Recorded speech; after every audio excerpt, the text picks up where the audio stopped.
यूं तो पाकिस्तान समेत दुनिया भर में मुख्तलिफ शोबा ज़िंदगी और खेलों के बैनुल-अक़वामी मुकाबलों का इनेकाद किया जाता है, मगर वज़ारत मज़हब अमूर के ज़ेर एहतमाम बैनुल-अक़वामी मुकाबला हुस्न क़िराअत का फैसला किया गया और 4 रोज़ तक ये मुकाबला इस्लामाबाद में हुआ।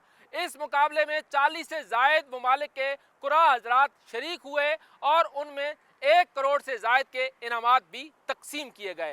ये न सिर्फ एक भरपूर मुकाबला था, बल्कि तिलावत कलाम पाक से वफाकी दारुल इस्लामाबाद की फ़िज़ाएँ मुअत्तर हो गईं। इस्लामाबाद में बैनुल-अक़वामी क़िराअत मुकाबला इख्तिताम पजीर 37 ममालिक ने शिरकत की। पहली पोजीशन मलेशिया ने अपने नाम कर ली।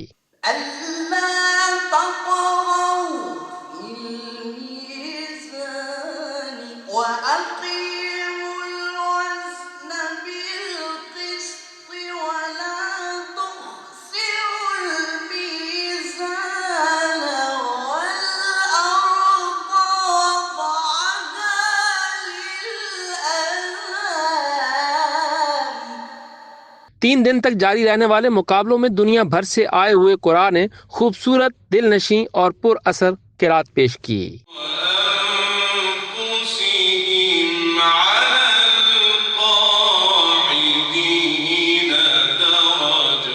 इख्तितामी तकरीब से खिताब करते हुए नायब वजीर आज़म इसहाक डार ने कहा कि कुरान करीम दुनिया में रोशनी और सुकून पैदा करता है। इस दफ़ा तो सिर्फ ओआईसी के जो इस्लामी 57 ममालिक हैं उनको जनाब वज़ीर रिलीजियस अफेयर में इनवाइट किया। अगले साल वो तमाम दुनिया से जो कारी हज़रात हों इस्लामी ममालिक के अलावा भी उनको भी मदऊ करें ताकि उनको भी मौका मिले।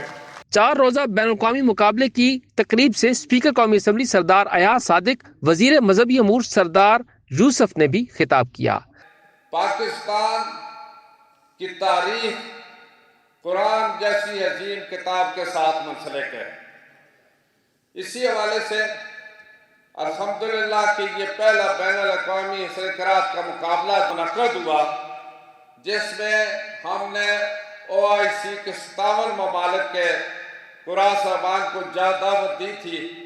सेक्रेटरी मजहबी अमूर कहते हैं हर साल ये सिलसिला जारी रखा जाएगा। इंशाअल्लाह ये अब हर साल होगा और हम इसका दायरा ज़रा बढ़ाएंगे भी, यानी कि उसको ओआईसी ममालिक तक महदूद नहीं रखेंगे। मारूफ आलिम दीन अल्लामा आरिफ हुसैन वाहिदी कहते हैं कुरान पाक फ़कत एक इल्हामी किताब नहीं बल्कि इंसानियत के लिए मुकम्मल ज़ाब्ता हयात है। खुसूसन कुरान जो है अब वो उम्मत मुस्लिमा में वहदत का ज़रिया है, महवर है वहदत का।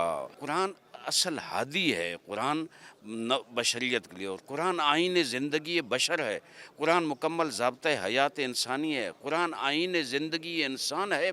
कुरान से बढ़कर कोई दुनिया में मंशूर नहीं है।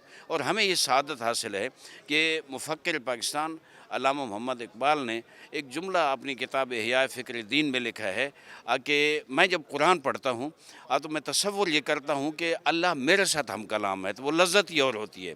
और क़ायद आज़म मोहम्मद अली जिन्ना जब पाकिस्तान बना तो उस वक़्त उन्होंने क्या खूबसूरत इरशाद फरमाया। किसी ने पूछा कि आपको मुल्क का आइन कौन सा होगा, उन्होंने कहा 1400 साल से पाक रसूल हुज़ूर सल्लल्लाहु अलैहि वसल्लम मुझे आइन दे गए कुरान की शक्ल में। तो मैं समझता हूँ कि उम्मत मुस्लिमा का ये मंशूर कुरान हादी है, हिदायत का सरचश्मा है। बतौर जज खिदमात अंजाम देने वाले कारी इकरामुल्लाह मोहसिन का कहना था कि ये अपने अंदाज का पहला मुनफरिद मुकाबला था। बैनुल-अक़वामी कुरान ने बेहतरीन मुकाबला किया। हर पढ़ने वाला जो था वो एक दूसरे से ज़्यादा खूबसूरत पढ़ रहा था और इनमें अक्सर वो कुर्रा हज़रात थे, वो पार्टिसिपेंट थे जो ऑलरेडी पहले इंटरनेशनली जो इवेंट्स हैं, जो क़िराअत के कंपटीशंस हैं, उनके अंदर शिरकत कर चुके हैं। जिन्ना कन्वेंशन सेंटर 4 रोज तक मुख्तलिफ कुरान की तिलावत कलाम पाक से न सिर्फ गूंजता रहा बल्कि वफाकी दारुल हुकूमत की फिजाओं को भी मुअत्तर करता रहा। क़िराअत मुकाबलों में पहली पोजीशन मलेशिया, दूसरी ईरान और तीसरी पोजीशन पाकिस्तान ने हासिल की। वज़ारत मज़हबी अमूर के ज़ेर तमाम पहला बैनुल-अक़वामी हुस्न क़िराअत इख्तिताम पजीर हो गया है, इस पैगाम के साथ कि अल्लाह की रस्सी को मजबूती से थामे रहो और तफ़रीक़े में मत पड़ो। कैमरामैन उमैर रफ़ाक के साथ इंतज़ार हैदरी,